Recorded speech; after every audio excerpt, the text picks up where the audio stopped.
आज हम एक बहुत ही दिलचस्प सवाल पर गौर करने वाले हैं। कोई फिल्म पॉलिटिकल प्रोपेगेंडा का हथियार कैसे बन सकती है? चलिए इस विश्लेषण में गहराई से उतरते हैं और समझने की कोशिश करते हैं। तो सवाल ये उठता है कि कोई पॉपुलर फिल्म एक राजनीतिक हथियार आखिर बन कैसे सकती है? इस सवाल का जवाब देने के लिए सोर्स हमें एक काल्पनिक मतलब एक हाइपोथेटिकल सिचुएशन से शुरुआत करने को कहता है। तो चलिए पहले हिस्से से शुरू करते हैं, दो फिल्मों की कहानी। देखिए, सोर्स एक असली फिल्म का विश्लेषण करने के लिए पहले एक काल्पनिक कहानी का इस्तेमाल करता है और इसकी शुरुआत होती है भवंडर नाम की एक फिक्शनल फिल्म की कल्पना करने से। तो इस फिक्शनल फिल्म का जो प्लॉट है ना, वो जानबूझकर असली घटनाओं से काफी मिलता जुलता रखा गया है। और ये एक बहुत ही जरूरी तकनीक है क्योंकि ये कल्पना और असलियत के बीच की जो लाइन है उसे धुंधला कर देती है, जिसके बारे में हम आगे और बात करेंगे। और ये है वो चौंकाने वाला मोड़। सोर्स के मुताबिक ये काल्पनिक फिल्म पॉलिटिकल प्रोपेगेंडा का एक बहुत ही दमदार उदाहरण है। ऐसे एक ड्रामेटिक ट्विस्ट के साथ ये उस असली फिल्म धुरंधर के विश्लेषण के लिए मंच तैयार करती है, जो कथित तौर पर इसी तरह की तकनीकों का इस्तेमाल करती है। अब आते हैं दूसरे हिस्से पर, प्रोपेगेंडा की कला। तो आखिर ऐसी क्या चीज़ है जो प्रोपेगेंडा को इतना असरदार और सोर्स के अनुसार इतना खतरनाक बनाती है? चलिए देखते हैं कि यह विश्लेषण इसे कैसे समझाता है। ये जो विचार है वो इस पूरे विश्लेषण का आप कह सकते हैं केंद्र है। मतलब प्रोपेगेंडा सिर्फ एक संदेश नहीं है, बल्कि ये इस बात पर भी निर्भर करता है कि उसे कितनी अच्छी तरह से पेश किया गया है। एक अच्छी तरह से बनी फिल्म एक खराब फिल्म से कई ज्यादा खतरनाक हो सकती है क्योंकि उसकी कहानी देखने वालों को ज्यादा असरदार तरीके से अपनी तरफ खींचती है। तो इसका मतलब क्या हुआ?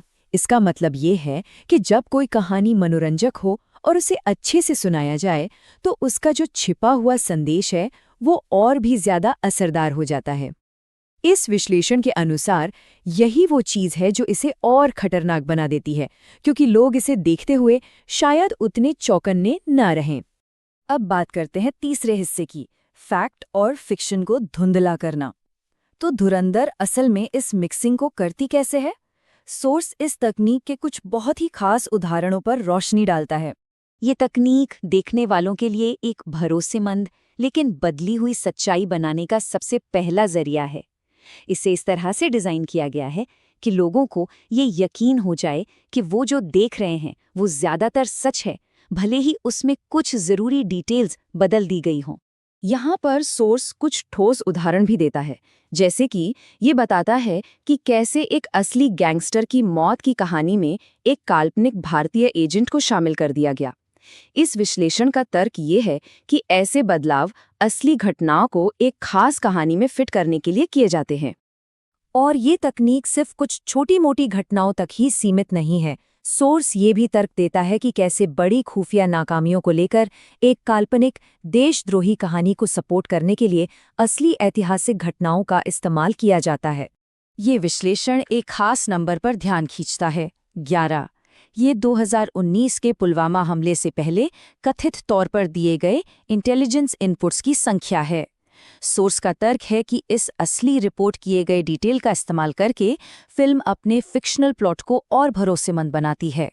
चलिए अब चौथे हिस्से को समझते हैं, कोडेड भाषा को डिकोड करना। प्रोपेगेंडा सिर्फ कहानी में ही नहीं होता। सोर्स ये भी जांचता है कि कैसे डॉग विस्लिंग जैसी तकनीकों का इस्तेमाल करके छुपे हुए संदेश दिए जाते हैं। डॉग विस्लिंग मतलब एक ऐसी छुपी हुई भाषा जो एक खास ग्रुप को तो संदेश भेज देती है, लेकिन आम लोगों के शायद ध्यान में भी नहीं आती। सोर्स का तर्क है कि ये फिल्म के प्रोपेगेंडा का एक बहुत ही चालाक लेकिन शक्तिशाली रूप है।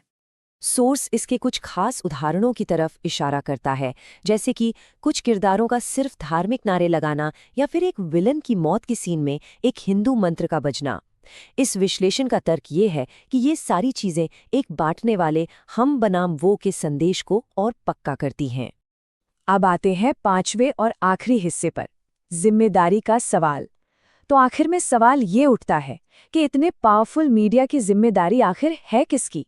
सोर्स अपनी आलोचना का दायरा बढ़ाता है और फिल्म बनाने वालों से लेकर देखने वालों तक इसमें शामिल हर किसी पर गौर करता है।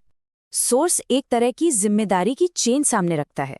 ये फिल्म बनाने वालों की तुलना नाजी प्रोपेगेंडिस्ट से करता है, एक्टर्स की आलोचना करता है कि वो कैसे संदेशों को प्रमोट कर रहे हैं और साथ ही दर्शकों से भी सवाल करता है कि क्या वो ऐसी असंवेदनशील सामग्री का आनंद ले रहे हैं।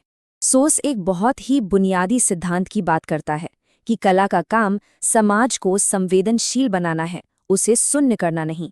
सोस का आरोप है कि धुरंधर जैसी फिल्में इस सिद्धांत का सीधे तौर पर उल्लंघन करती हैं।